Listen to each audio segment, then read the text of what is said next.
the fact that she doesn't have a major brain injury and can communicate at all, it's a miracle.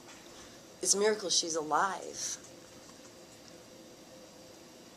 Can you talk a little bit about her personality and maybe some things you've seen since the accident, how it sort of came through?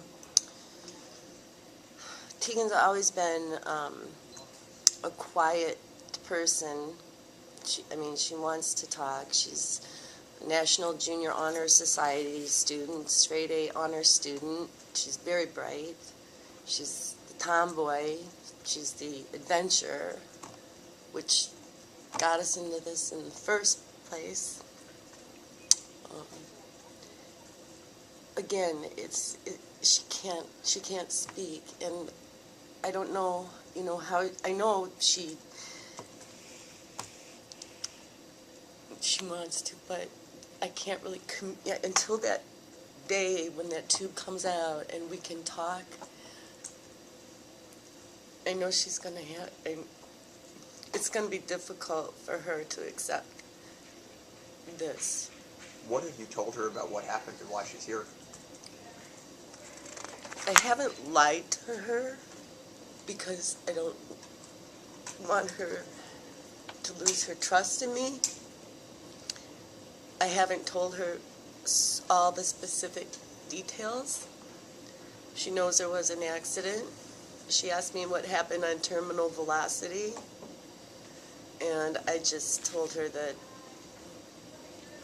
they didn't catch her right or something like that. And I just tell her what I think she needs to know now, because adding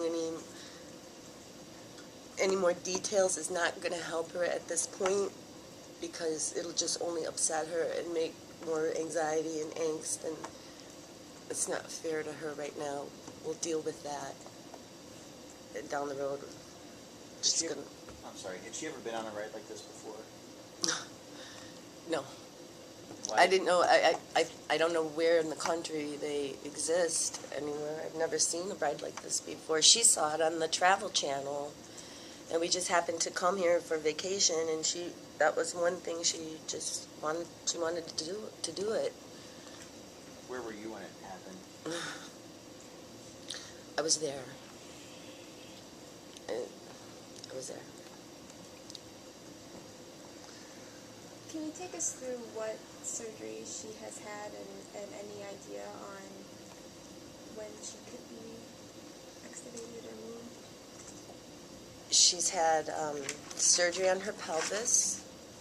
She has what's called an IVC filter in place to prevent any blood clots from traveling to her lungs. She's had a major spinal surgery because she had multiple fractures of her spine. I don't know if there's going to be anything else that needs to be done in the future. Any idea on the number of hours she spent in surgery since she came? I don't know. What is a typical, I know there's no typical day, but is she awake? Is she watching TV? To what extent, or is she able to do that? We turn on the TV because she, obviously she's just laying in bed and the TV is there. She'll watch Animal Planet or Cartoon Network sometimes, but, she's in and out, and obviously she's on pain medications, and she doesn't watch a whole lot, but what do you do when you're laying in bed for 3 weeks? She doesn't have options. What are you waiting on right now, or what are doctors waiting on, rather, as far as being able to extubate her? That they don't want to extubate her and have her fail in terms of not being able to breathe on her own. She's got a lot of damage to her lungs from the fall, and she's got a lot, it's called atelectasis, and until they can clear her lungs up enough, these people do not want to set a child up for failure, where they would extubate her and then have to re-intubate her, or to possibly put a tracheostomy on her. They want to give her every chance they can give her to succeed and to breathe on her own. When is that going to happen? I'm not sure yet. Maybe next week. It's not going to be today, I can tell you that. And it's not going to be over the weekend.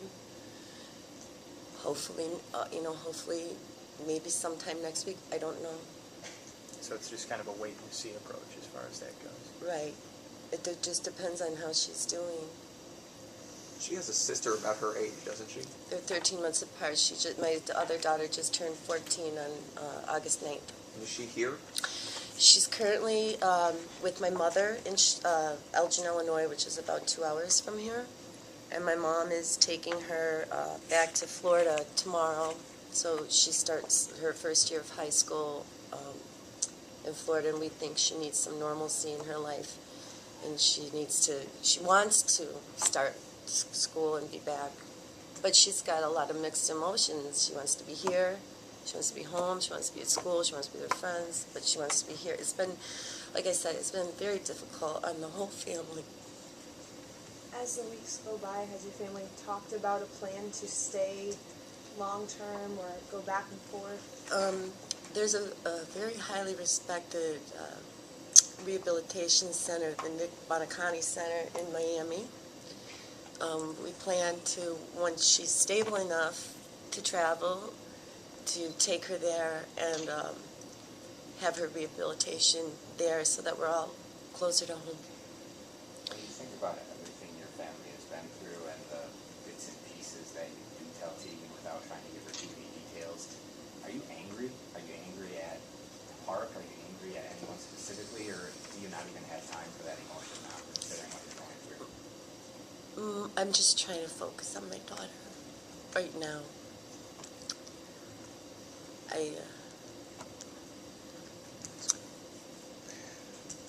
Anybody else? Yes, sir. Talk about, you said you were there. The moments before the accident happened, was she excited? Was this something that she obviously was looking forward to do? And talk about that a little bit. Well, she obviously wanted to do it, and we just had.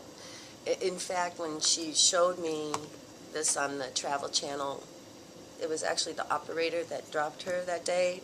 He was the one that was on the Travel Channel, and I recognized him immediately that was the guy. And on the Travel Channel, all he talked about was how safe it was, and we have this, this in place and this in place, and it didn't happen for my daughter. Did you have any apprehensions? They had been watching. They had seen two people just before she went up do the jump, and everything seemed, fine. Did you watch her fall? I saw her fall. I ran to her. She was bleeding out of her ears and mouth and nose. Her eyes were rolling back in her head, and her lips were turning purple, and I couldn't feel a pulse. And I said, "Tegan, it's Mommy. Stay with me." And I started CPR on her. And then a lady came, and she got me away and started doing CPR. And then my husband came. He thought she was dead. And then he tried to do the breathing, and her teeth were clenched so tight. It was the worst day of my life. I can't believe she's alive. I'm so glad she's alive. And I'm so glad this facility was here, because they had to send her by helicopter, and of course I couldn't ride along in the helicopter. I didn't know she was dead or alive. But the people here are wonderful, and we could have been anywhere in the country and not had this facility where they have a level 1 trauma unit for pediatrics. And I know she wouldn't be alive now if that were the case. Thank you very much.